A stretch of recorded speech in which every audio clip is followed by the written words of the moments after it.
De fuera de mí, ágape. Con determinación aventurera, con certidumbre de su maravilla, con exceso de fe, con el exceso que la fe merece, tracemos un buen plan, con abundancia de nuestro corazón, seamos pródigos, dispongamos las sillas en la sombra, bajo la caridad provecta de un olivo o al perezoso escudo de una parra. ¿No veis en la indolencia de esas uvas un brindis vertical con cada grano?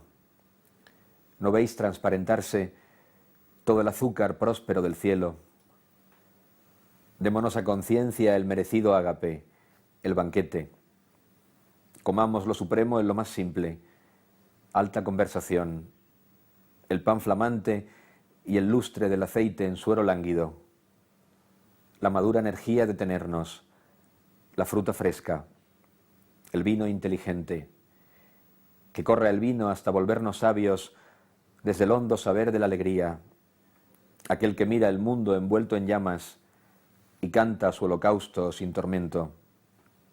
Que no se acabe el vino, el animoso vino de los fuertes, antes de habernos vuelto temerarios en el amor de cuanto está al alcance. Y celebrémonos, que sobrevenga en el azar del día la perfumada sal de la concordia, y que jueguen los niños endiosados y eduquemos la vida en su alboroto.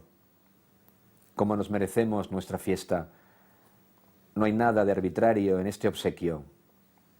Y debatamos, que en abandono cada cual profese su mar del desvarío. La vida va en su vela y boga plácida. Tanta canción aplaca las tormentas.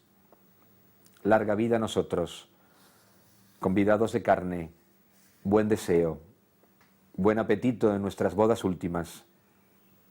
Que las tantas del alma nos sorprendan, videntes en afán, en ilusiones, y muera en el exilio cualquier bituminoso pensamiento que pretenda ultrajar el arrebol de otra mañana invicta.